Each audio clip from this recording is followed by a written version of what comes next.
Yeah, that's a very, very good point. And I know from my own experience talking with our customers and out in the field, those kind of adjacent roles that help the company run are very high priority right now.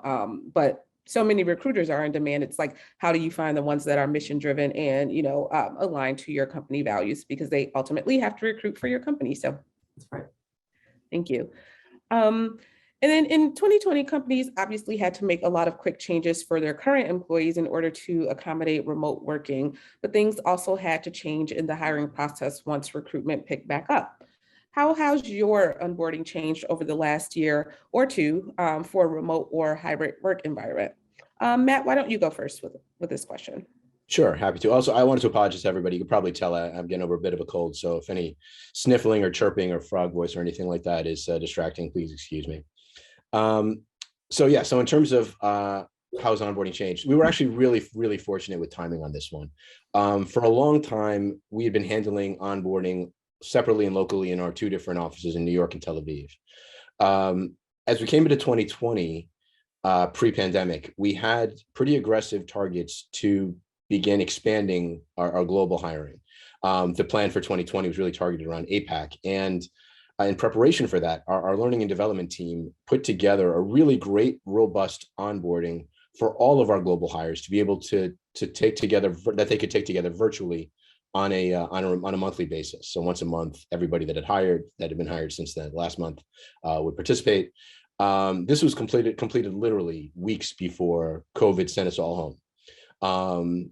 But once the dust had settled on that and business started moving, we found we were actually still able to not only make those hires in Shanghai and in our different locations. We had a terrific week-long virtual orientation in place for that. I've hired a few team members on my team during COVID, and they described getting to know different colleagues in APAC and Tel Aviv. That they kicked off their role, really building those connections and having that better understanding of the company. This year, we've increased that. We've made our first hires in Europe and the UK and Latin America. So, I think it was just really, good, fortunate timing for us to get that in place. Yeah, it sounds like it. And you kind of didn't know what was going to happen when you were putting those plans into place. So it's awesome that it worked out. How about you, Emma? Yeah, so much smaller company. Regora is 140 employees now. When I joined a year ago, it was just about 60. So actually, when I joined, we pretty soon after we made the decision to just become a fully remote company because the company when the pandemic hit, it was 30 people, right? So pretty much almost from the very beginning, outside of that core group of people, it was people didn't know different than working remotely, right? So with that in mind, once we made that decision to become fully remote, we had been handling onboarding pretty ad hoc to that point, and we designed a program specifically to reflect a remote first onboarding. So some of the things that we've done in terms of our onboarding program, we have each department leader run a session with our new hires to talk about the structure of their team, their goals, how they fit into the organization.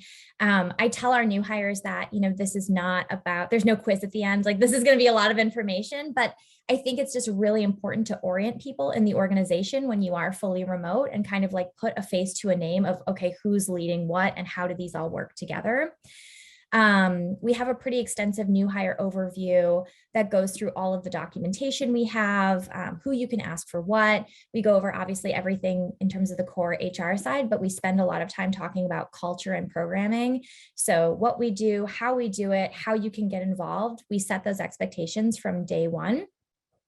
I run that session personally, and I tell people at the end, I'm not the scary HR lady, right? Like I'm truly here to make sure that you have a great experience. It usually gets a laugh, hopefully. But again, it's super important at a remote first company that people know, just because I'm not going to just run into you in the hall. You're not going to say hi to me when we're getting coffee, right? Like that, who I am, and that my proverbial door is always open and to please come to me. Some other stuff that we do, we get time with our CEO on day one to talk through mission and vision. That usually makes a big impact with folks that, wow, the CEO is sitting down with us on our very first day. We have a new hire happy hour on day one that we have rotating hosts for. So different employees host every time. And the only rule is that they have to have some kind of an engaging game. So we've done a whole bunch of different stuff, but that's been really exciting. And then at the end of the program, once they graduate, it's 2 full days. We send a feedback survey, and then we set the expectation that 30 days in, they're going to get another survey. So once you've settled in a little bit, look back at onboarding and what could we have done better. So it's been really good so far. We've been running it now for a year. We're going to make some changes for 2022. But I think the last thing that I would say in terms of remote onboarding is that, as I'm sure many people can attest to, getting the logistics very, very tight is essential. So knowing we're super deliberate on, okay, who does what when and how does it all work together, so that from the new hires perspective, it's just seamless. Yeah, I love that. I definitely love the graduation idea. That's pretty cool. And definitely, as a person who had to onboard 5 new team members in a remote environment, you definitely have to have the logistics together across all departments. So thank you for that. Awesome. So shifting a little bit more into employer brand, we all know that a big part of your recruitment strategy is your overall employer brand.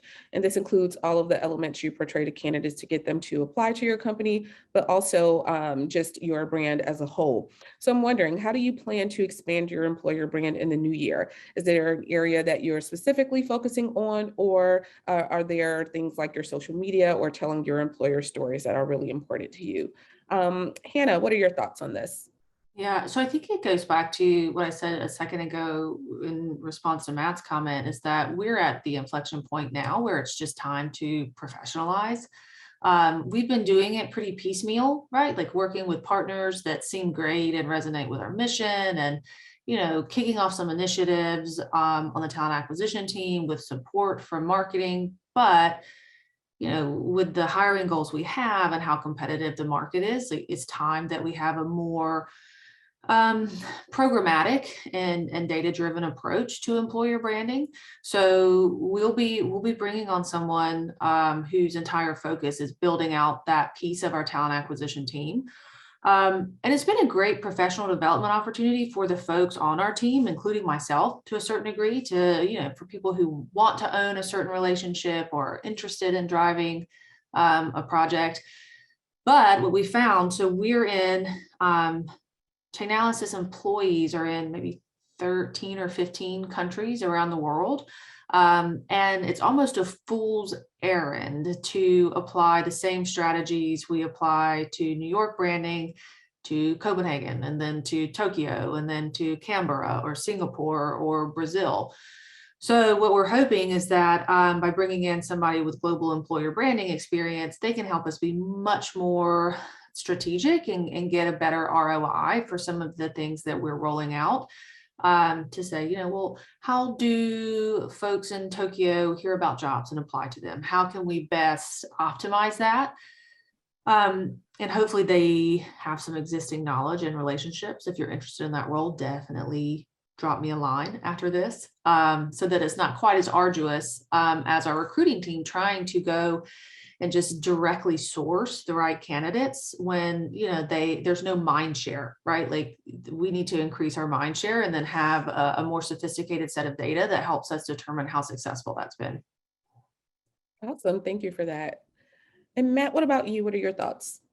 Sure. So, kind of in a similar vein, I'm very proud of what Riskified's been able to accomplish around the area of kind of building that employer brand. When COVID hit last year, we'd had a very strong focus on our culture, ensuring employees had what they needed. We have an employee wellness team that's been doing a lot of great work, and one in terms of just making sure that people feel connected, that we're being conscious of what they may need in these times. One big focus this coming year is to really define and build out our EVP. We talk about it loosely, but I think really going to go through that exercise to make sure we have it sort of clearly defined. On the other side of the coin, we've had some success as a business. We've had a lot of growth, global expansion the last 2 years, which has been great. We had an IPO this year, so there's been some good press in that regard. Over the years, we've won a few Best Places to Work awards, which is great. So there's a lot of really good stuff to work with internally and externally. But I think similar to to what Hannah said, as we move forward, I definitely think there's an opportunity. And the word that comes to mind is storytelling. Is just, we have a lot of these sort of pieces. I don't know that we have it all together in kind of a cohesive story in one place. I mean, you can, find many things, but I think that's an opportunity to sort of shape that and bring it together. You also mentioned in the question, about telling our employee stories, and that's definitely something we've talked about in building out this coming year. We've seen a lot of our team members are definitely just passionate about the work that they do. They bring that to work, and we definitely would love to spotlight that more as well. Yeah, and one thing that you mentioned is employee wellness. And I think an added benefit of employee wellness is your employees being willing to tell their stories and their positive experiences about your company, which fits into the storytelling of your employer brand. So that's a really great point. And just one more thing, Brittany, I think that I don't know why talent acquisition is kind of late to the party on this, but I do think in the way that account executives and go-to-market teams have sales enablement, we will see the advent of recruiting enablement for TA teams around the globe. So not just telling employer branding stories, but making sure that our recruiters are able to stay on the same narrative and sell that in the same compelling way, and building the content for them to use, and almost like the battle cards and the competitive intel, and applying those same concepts to recruiting will be a huge piece of it. So more than like, did you run a successful LinkedIn ad campaign, but also, can your team speak to it? Can your hiring manager speak to it? And making sure that narrative is consistent and compelling, no matter who's talking about it. Yeah, that's a pretty powerful concept, especially because so many companies are fundamentally changing who they are and what they offer in their EVP. Being able to have everyone on the same accord, whether that's what's being blasted on social media or what's being spoken directly to a candidate, is really important. So thank you. That's a great concept. Awesome. Well, thank you for your thoughts on this first topic of recruiting. We are now going to switch gears into talking about retention, which is a super hot topic for everyone on the call here today. So while new positions may be popping up daily, it's important to incentivize people who do stick around with you, especially during this great resignation period, as it's being coined. And with so many people having just left their jobs in the past few months, and with trends showing that this will continue into the next several months, we know this is extremely important for people in all areas of the company to be working on. So not just the people team, but managers and team members across the board. We know that employees have reevaluated what they want. We just talked a little bit about wellness and some of those other things that employees are looking for and what they need from an employer. Do you plan to modify your benefits and perks to meet those new preferences, and how so? So Hannah, we'll start with you on this one. Yeah. So this is interesting because I think I don't know, at least for the first time in my career, people teams and talent acquisition teams are experiencing the same level of demand that our software engineers and some of our best account executives have always experienced, right? Like 4 emails a week. This is insane. And it's given us a degree of, I don't know, just empathy and insight into how competitive and compelling like outreach can be to our employees. So at this point, I think we all know better than to say like, well, we've always done it this way. And if you're going to survive, like that adage is going to kill you, to be honest. So what Chainalysis did, both in response to the competitive marketplace, but also in response to our employees and our growth and what's expected of a Series E company versus a Series B company, we aggregated information from employee surveys and took that information about what our team wanted, what our employees were looking for. We did some competitive intel to see what, our top competitors were offering, and then enhanced our benefits around the world. So this is built in. So in the US specifically, we've done things like we offer 6 months parental leave for both parents, period, which has been huge. We offer fertility benefits. And, Brittany, you were talking about wellness. I will say a lot of our changes are focused on wellness. So Spring Health for counseling, Headspace for meditation. We have ClassPass discounts. We have the Aptive app for our remote employees. And in doing that, it's almost table stakes. Like it sounds really exciting, but there are times we're a New York based company, and as we build out our West Coast presence, the recruiting team was like super excited about all these benefits because they're awesome. And folks in the Bay Area are like, that's kind of standard. That's what we expect. So I would say, like, if you're not adding those things, you're behind. You're like starting behind the 8 ball. So that's what we've done. And there are more updates to that, but many of them are focused around wellness and boundaries and health. Yeah, thank you for that. And I can totally understand what you're saying about West Coast versus East Coast, just because of the culture of a lot of West Coast companies and what they offer. Exactly. Emma, what about you? Yeah, so different perspective here in terms of much smaller company, right? We're a Series B startup. So I think our primary investment this year has been on the comp side. So we are really, really sensitive to, we always want our comp to be market competitive. So we've been reevaluating much more frequently than we would be in other normal market conditions. And it seems like, the market data just creeps up and up almost every month, which is wild, but we're doing our best to make sure that we're keeping up with the market and market relative to, size and stage of our company, right? I think one of the other things that we talk about a lot internally is that because we are a small company, we're a startup, and we're still at the stage where, every single dollar counts, right? Like we need to make sure that we're making the most of our money, that we're not trying to compete really with the bigger companies, right? Bigger, more mature companies. I say this to our managers all the time, but let's focus on what we can win on, right? So, a bigger company, right? Maybe you don't get as much, growth and development, maybe, not as much exposure to different parts of the business, right? So like, let's focus on finding and retaining people that is really what's driving them, right? Like if someone comes to us and says, I want to, some kind of perk that we just can't offer, it's like, well, that's just not the size and stage of our company, right? So we're trying to be really, really focused and intentional on, winning where we can, right? And retaining folks on what we can.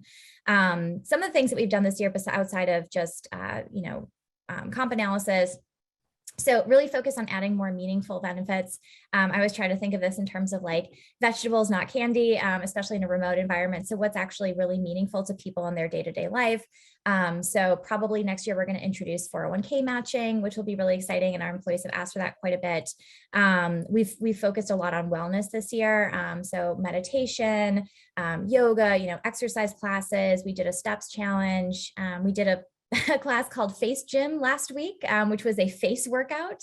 My face was actually sore afterwards, which was a little bizarre, but that was really well attended. People loved that. We've done a Regora recharge program where we do quarterly half days off, where the entire company just shuts down, and we're actually going to make those full days in 2022. Yeah, I think the last thing here is just really investing in people and manager development. And doubling down on culture, right? So understanding that, especially at a smaller company, what really makes it sticky is those relationships, that you feel invested in with your manager. So focusing a lot on manager enablement and also cultural programming so that we can connect people and they form those personal relationships. Yeah, that's a great call out. And I wanted to touch a little bit more on remote, with you all being a fully remote company. And, now that many companies are becoming fully remote, lots of employees are looking for that and requiring it, in fact, or at least being flexible in a hybrid situation. So you already have your plans in place. So I'd love to hear more about just your plans in terms of like the logistics of that. And then Hannah, I'd like to hear more about your plans as well for 2022. So we'll start with you, Emma. Yeah, absolutely. So we became fully remote as of February 2021, got rid of our office. And throughout this year, we have more than doubled in size, and we now have employees in 26 states and counting, which has been really exciting. And right, I mean, I think there was obviously some resistance at first with folks that, especially from early days, had the perception that we were going to go back to the office. But because we just really made a firm commitment to say, hey, we're fully remote and we're all in on this, over time, people have self-selected out or in. And I think that that's a good thing, right? We don't want to try to be all things to all people. If office is really important to you, then that's not going to be something you're going to find at Regora. And so, find somewhere that has a great office culture, right? One thing that we have invested in as a fully remote company is company retreats. So we did our first in-person company retreat in October in Boston, and that was a huge success. And coming off of the wind of that, we've built retreats into our budget for 2022 to have them 2 times a year. So we'll get together in the spring and fall. And I think my last thought on fully remote, because I know that, people are thinking through, okay, in office, hybrid, fully remote, right? There's pros and cons to each. One thing that I've learned and that I appreciate about fully remote, like basically we're not open to hybrid, we're not doing hybrid. It's really forced us to have to become excellent at one experience and not like kind of decent at two, right? Like, oh, we sort of have this good office culture, we sort of have a good remote culture. Because we're just all in on remote, we spend all of our resources making sure that our distributed experience is truly impeccable. And some of the things that we do there, $500 stipend for remote setup paid directly into checks. We do sponsor WeWork or other spaces if someone's life situation changes, because in the last 2 years, we have to be flexible to adapt to changing situations. But one thing we've heard consistently, especially because we were founded in Boston and then decided to go fully remote, is the feedback from our distributed employees. So folks outside of Boston or Massachusetts really appreciate the focus on an equitable experience. So everyone is having the same experience, whether you live actually down the street from someone or across the country. I love that thinking of not really trying to be everything to everyone, just kind of thinking about, okay, what are our core values with fully remote? How can we make that the most excellent experience? And then you can even get buy-in from those who wanted to go back to the office at some point and now they're not, and setting up that experience for them as well. Hannah, what about you? Yeah, by the way, I don't disagree with Edma. GitHub has some really interesting literature on why they are fully remote and not hybrid, and it all makes logical sense. I also feel like that may be the case, fully remote, but like I can't imagine a world where everybody goes back to the office every day. And so for our TA leaders and people leaders, if you're getting pressure to do that, I will die on this hill. I just don't think that we'll ever work that way again, right? Like it's been 24 months. We're not going back, particularly in tech. So what Chainalysis is doing is basically trying to be better than decent at 2 experiences, because, we have a lot of people in New York who flat out don't want to work in their 600 square foot apartment and live there and eat there and sleep there. And we get that. And so fortunately for us, we have a beautiful office on 5th Avenue. We have not worked in it yet. Hopefully soon. And props to the people team for that. No credit to me, I'm TA, but like the people team, people ops, created a set of benefits and perks for like each category of employee. So if you come into the office every day, sweet, awesome, extemporaneous connections and rapport building, we'll give you lunch every day, right? We're going to cater it. We're going to make sure it's worth your while and that it's a good experience. If you're remote, if you're not going to come in that often because of COVID concerns or family concerns or commute concerns, whatever it is, totally fine too. We're going to give you a $500 stipend. We're actually doing a monthly stipend. I can't remember how much it is, maybe $150 each month for like snacks and incidentals as well, to say, hey, you're not going to get LaCroix every day or have access to beer on tap. So here's something to make your work at home experience enjoyable.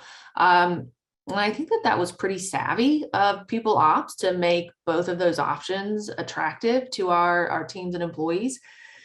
And if you're fully remote, we've gone on the record and said like, hey, you can come visit an office hub on us 4 times a year for 5 days, just to make sure that they do have the opportunity to come and interact with folks one-on-one when it's safe.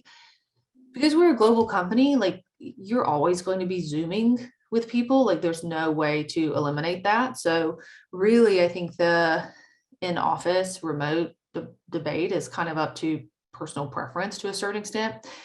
And then we do have a decision tree where like somebody has to be a certain seniority, their scope has to be a certain scope before we'll say like, hey, this role is fine to be remote.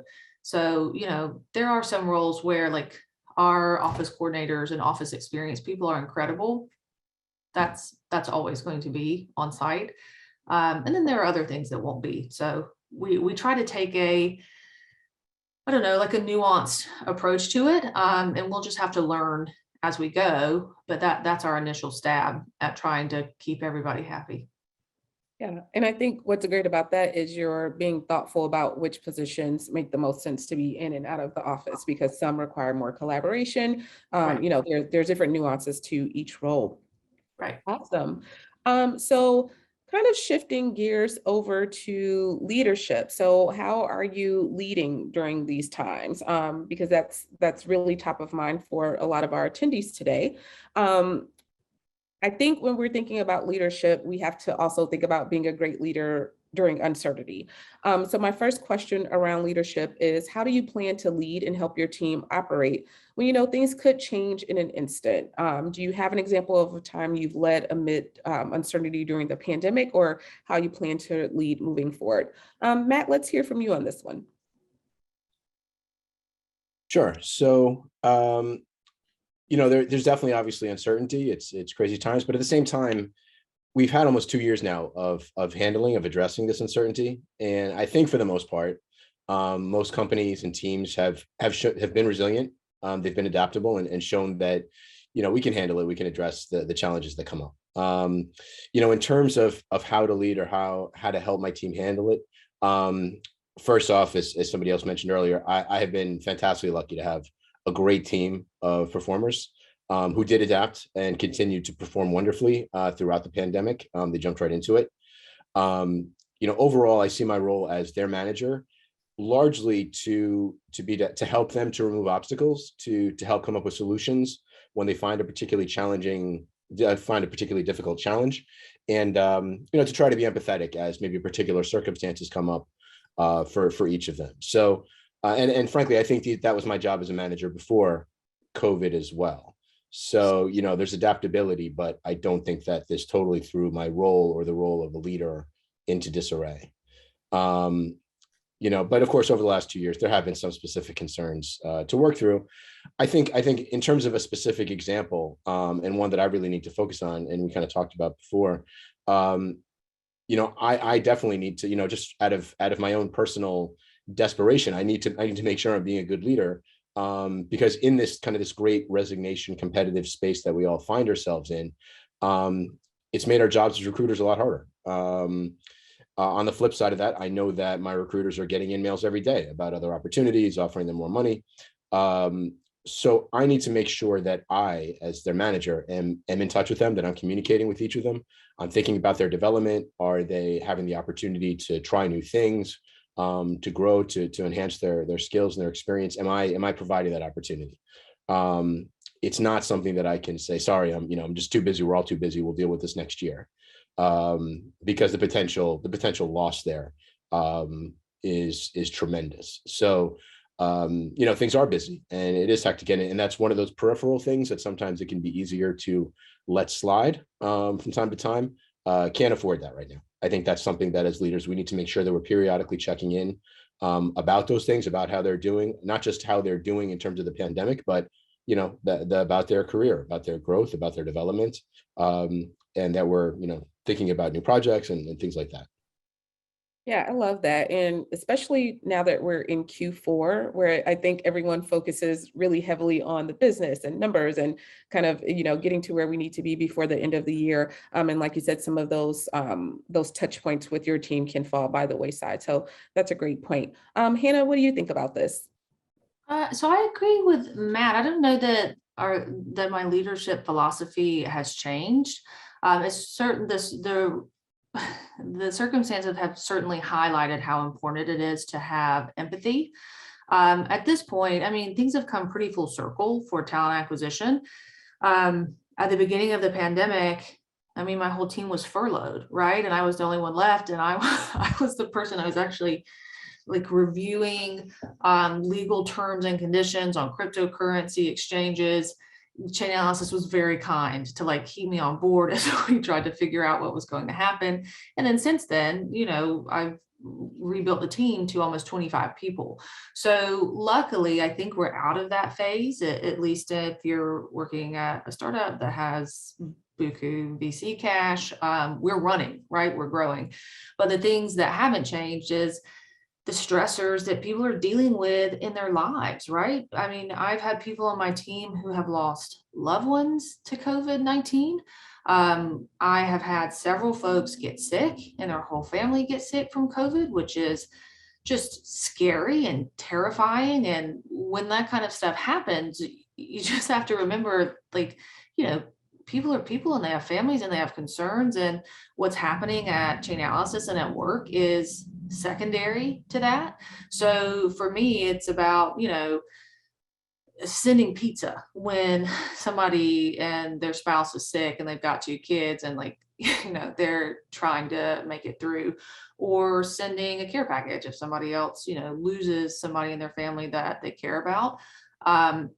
And I think when we're moving as fast as we are as well, and I don't know if this applies to everyone, but there's a lot of pressure on talent acquisition. I mean, we're all hiring a lot right now, but encouraging people to like set boundaries they feel comfortable with, and define those themselves, and then create a plan to support it. So love for people to take off. They have to do that. They will burn out if they don't.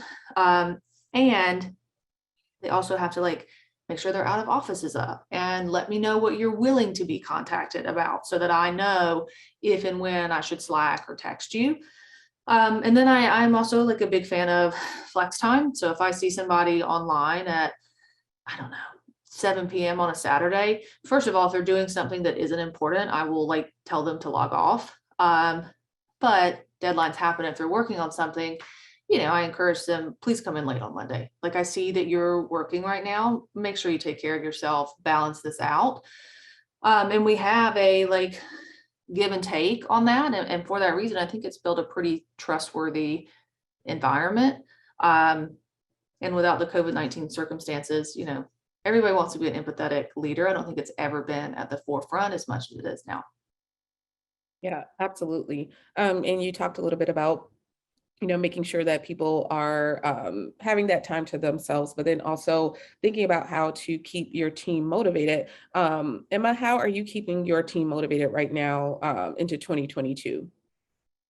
Yeah, I think that over the past 2 years, we've all been through a lot collectively, right? And I think that just bringing some of that levity into work and saying, you know what, maybe our perspective has changed a little bit on how we work, when we work, why we work, right? And understanding that, to Hannah's point, this is your job and it's important. And we're also dealing with a lot. We're all humans that have things going on outside of work, and that's equally as important, right? And I think that one thing that I really appreciate about Regora is that that our leadership really leads by example there, right? So especially with our CEO, right? We had an Ask Me Anything question, our last all hands, where someone said, well, how do you what's work-life balance look like for you? And he said, yeah, I get 8 hours of sleep every night. I really don't work on the weekends, very few sort of like fire drill frenzy things, dealing with problems in kind of like a calm, collected manner. And I think that that's huge to, have that just permeate throughout the organization and kind of like bring down the tone of, work is important, but again, like nothing's on fire, right? And things can wait until tomorrow, right? Sometimes. So I think that's one thing. From a program perspective, we've always had unlimited PTO, but we're getting a little bit more deliberate about tracking, how much are people actually taking, and kind of, using our managers to nudge and check in on folks that we see not taking enough time off. Like I mentioned, we do recharge days where we do quarterly days where the company shuts down. And then another thing that we're going to try out for 2022 is doing a no meetings pilot. So having 2 afternoons a week, adjusted for time zone friendliness from West Coast to East Coast, where we just don't have internal meetings, right? And we have time to kind of deep deep focus, or even if you need to take your kids somewhere, go to have an appointment, like you can do that, right? And kind of make up the time elsewhere. So I think lastly, in terms of motivation too, at a smaller company, one thing I think our leaders did a really good job at consistently, but also at our retreat in particular, is helping people to focus on the progress that we've made. I think that it is so easy there's always a next thing, there's always another goal, right? Things you want to accomplish, but being really deliberate about taking that pause and saying, look at how far we've come in the last, 6 months, year, 2 years, look at what we've built. And I think that is really, it engenders this sense of pride for people. At our retreat, our CEO went through, Regora V1 slides, and look at our marketing materials. And this is just me and Will building this out. And I think it gave people a sense of ownership of like, look at how far we've come together. So I appreciate that focus on progress. Absolutely. Kind of looking back at where we started and where things are now is always a good motivator for your teams. And we've talked a little bit about each of you are at different size companies, different stages, and a lot of the different plans we're talking about do require, looking ahead and being deliberate with things like budget and planning. So we're going to switch gears a bit and really look into the new year and what some of your plans are for that. So I'm wondering how we follow through with our plans and budget for these recruitment and retention tactics. In general, are you reallocating your budget in a different way for 2022? Emma, do you want to share any of your plans? Yeah, absolutely. Couple things to call out here. So as I said, we've built in retreats twice a year into our budget that actually kind of replaces the cost of the office. Super important for remote first team to get together. A couple of other things that we're doing, I mentioned 401k matching, considering other stipends, specifically learning and development. But lastly, from a culture side, as we continue to grow and scale, obviously People Ops maintains a culture budget that we use for internal programming, but because we're a remote company, we want to make sure that this is scalable as we grow. So next year, we have a couple of ERGs that were founded this year. And next year, we're going to be funding budgets out of that People Ops org. So giving budgets to our ERG leaders to organize events or training, whatever they want to use that for. And similarly, we're launching a Culture Champions program. So every team will have its own culture champion, and we will allocate budget for them, again, to create events, get together, whatever the team thinks is valuable, just so that we're still being very deliberate about those connection points. But obviously it can't just come from, People Ops as we grow. Yeah, that's a fantastic idea. And then as far as like planning for budget, how do you get buy-in for funds you need from your executive team? Matt, do you want to share your plans? Sure thing.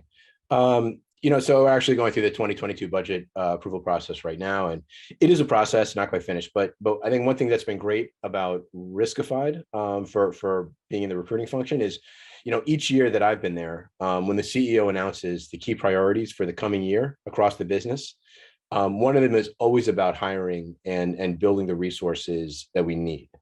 So when I'm going through the budgeting process, and our finance team is pretty diligent, and they might be pushing back on costs, it pushes me. I need to do my homework. I need to make sure that I can speak clearly and make a case about the various tools and resources and things that I need in order for recruiting to be able to do its job. But if I'm able to do that, I don't have to convince anyone that it's a priority.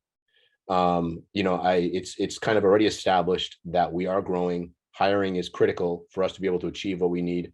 Many of us have been at companies where recruiting might be treated a little bit more as just a cost center. I really appreciate when it's not treated that way as an essential aspect of our growth and our business. So, long story short, if I'm able to do my job in terms of clarifying why we need these things to get the job done, that's kind of the other half is taken care of for me. Yes, that makes perfect sense. The kind of cost center versus profit center debate for a lot of teams. And Hannah, what about you? Yeah, so I will zoom out a little bit from what Matt said, because I agree. If you can tell your story, then you've got buy-in, but you really have to know what your North Star goal is from your executive leadership team. And usually your Your chief people officer, your CFO or VP of finance can help you understand what the company goals are. So if your company goal is to increase the diversity of your new hires or scale really quickly, then the cost per hire is going to go up. If your goal is to save money, which is not something we always love to hear, but like you need to be investing in things that are going to improve your productivity and improve efficiency without adding headcount. So like those investments should count less and be less expensive. So like using things like Bright Hire is a tool that we use and really enjoy. So I would sync with your executive team and understand what the goals are for next year if you don't already know. And then I'm sure some folks on the call are familiar with the challenger sales method, but when you're pitching this, it's important to say like, okay, this is great. So what does it mean for you if we don't hire this person until Q3 instead of Q2? Or how does it impact the product roadmap if we're only able to bring on 50% of the engineering headcount instead of 100%? And really acting as an advisor to help them think through the consequences of not being skimpy, but of what their like priorities are when it comes to budget. And you may learn something too. And if they're like, yeah, listen, not a big deal. This is the only feature we absolutely have to roll out. So I need you to focus on this. Then, okay, change your budget. And now you at least have like more clarity on what is most important to the company and the company's success. So you can't build a budget without knowing what your executive leadership team's priorities are. And if you're the one that sets those priorities and metrics, great, lovely, you already know the answers. But most times you'll need to get that from company level OKRs or the VP of finance who's building out your run rate for the year. Thank you for that great insight. So this has just been very informative and very awesome. I think this is a great place to end. We've covered a lot of different topics today. So Emma, Matt, Hannah, thank you so much for sharing your time and your expertise with us today. We've learned so much from each of you, and I hope our audience feels more confident going into the new year with everything you've had to share with us today. Yeah, I enjoyed it. Thanks for having us. Love the built-in community. And appreciate all the enablement you provide us, Chainalysis, and the community in general. Yeah, absolutely. Thank you. And to our audience, I'm glad you tuned in today. And I know everyone's really busy, so thank you for spending your hour with us today. A survey is going to pop up on your screen at the end of today's presentation. Our goal is to make sure that we learn about the type of thought leadership that you value and then deliver that to you. So by completing the survey today, you'll be helping us create events that you want to attend in the future. I also like you to browse our on-demand webinars and other resources at employers.builtin.com. And also don't forget to subscribe to Built-in's podcast, Technically People. Bridget will put a link to that in the chat now, and you can keep an eye out for info on our upcoming events next month. Have a fantastic weekend, everyone, and we thank you so much. We hope to see you again soon. Bye, everybody. Thank you. Bye. Bye.